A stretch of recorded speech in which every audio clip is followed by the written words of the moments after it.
Hello everyone, Scott here from Pillow Partners with this week's High Net Worth Individual Property Podcast.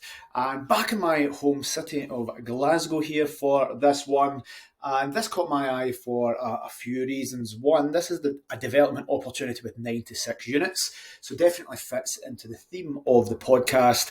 Secondly, I rarely see deals like this coming up on Rightmove. This is £2 million.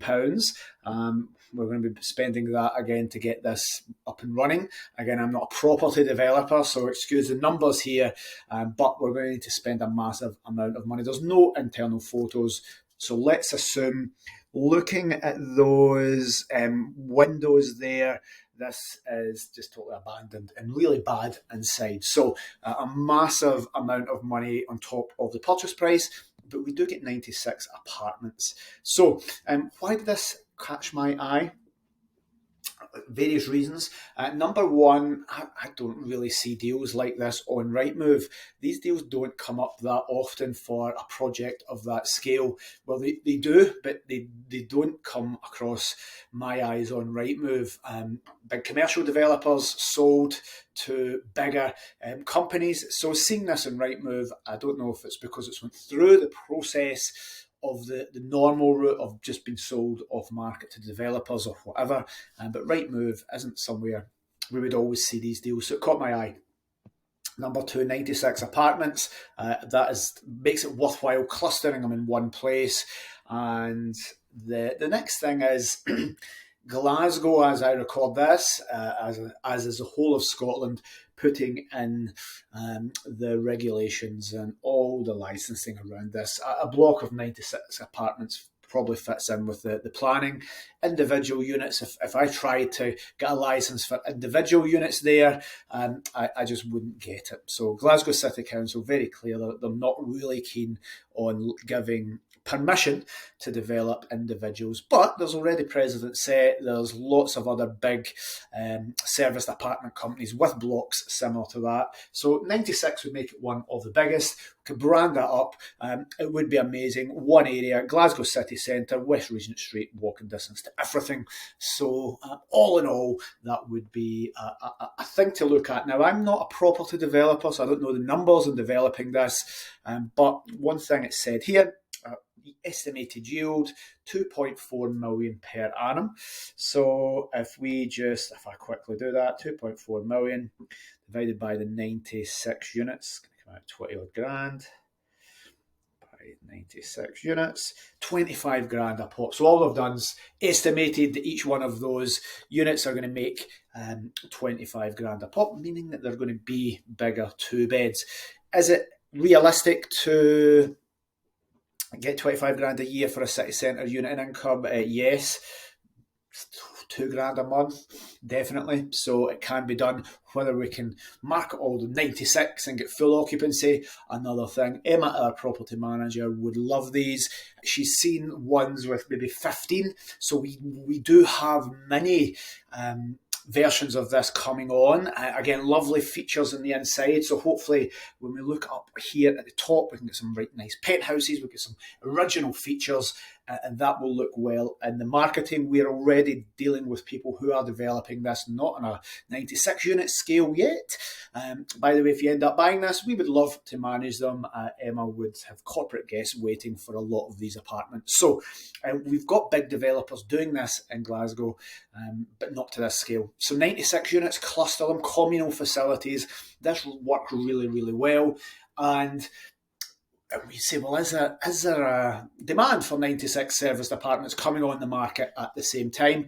By the time you buy that, do the legals, do the refurb work, get it launched, there will be more than 96 apartments taking off the market with the licensing. So there's maybe going to be 200 units, maybe more, that will disappear. So demand is going to rise.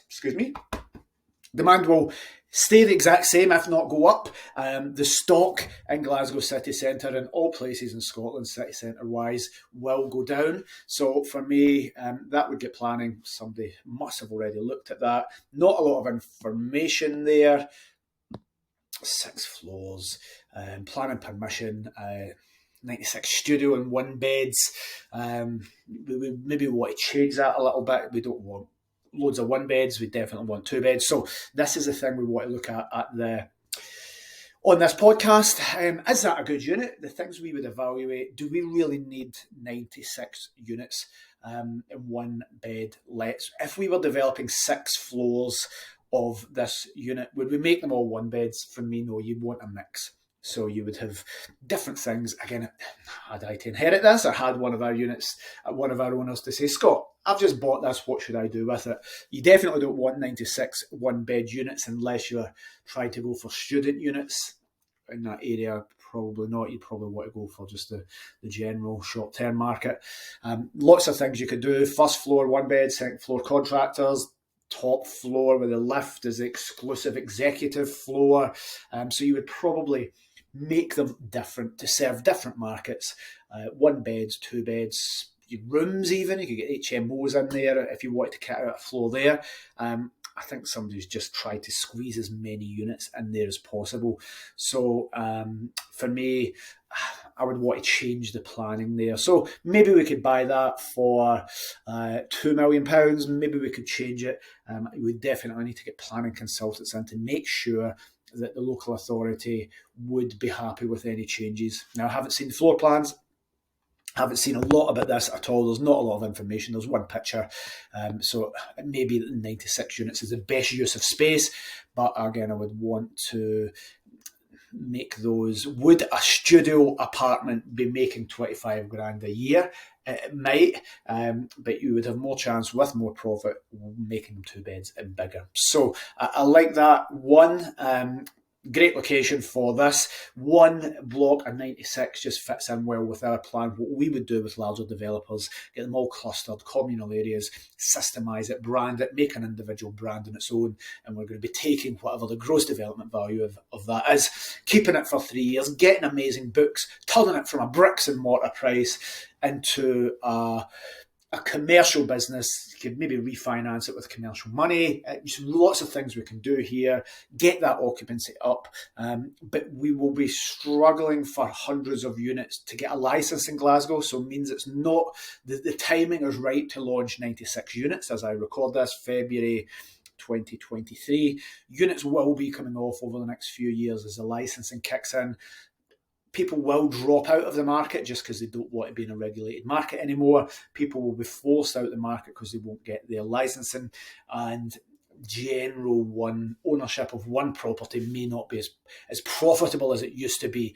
But the commercial approach of all in one building, fantastic. So definitely caught my eye. I'm not saying it's going to be an amazing development, but I'm using this for various teaching things and education to say that would be something you would look at if you had that money, and then the same again to develop it. You would work out your cost per square foot to develop, work out the best floor plans, get the maximum amount of money out of that unit. Exciting things to consider, and again, that would be a project we would love. If people are buying these things, what we want to do is get that branded, get the CGIs done, get brochures. We would be contacting individual companies, everything in our database. Good for Glasgow because we're very successful in Glasgow. It's one of our best regions. We would be wanting to pre-sell these as much as possible, assuming we were keeping them on the market and not selling them as individual units. So hopefully within one special purpose vehicle, all set up nice and safe, making sure they're under one owner, so it's not going to come under residential but one commercial building. So we would be trying to sell these so that, boom, if they're launching, say a year from now, we would have lots of people ready to go, and those would be longer term lets as well. So maybe flip some of the floors. Some are just tourists, the short-term leisure market with high nightly rates, high profit. Some contractors, some people sharing some of the rooms, maximising the bed space so it lowers the per person per night for contractors in the area, or general workers. It can be office workers when I say contractors. And then definitely a few of those floors to the high-end executive let market, and hopefully get some long-term contracts, some year leases out on those, so that when we launch that, we can get some instant income for the owner from day one.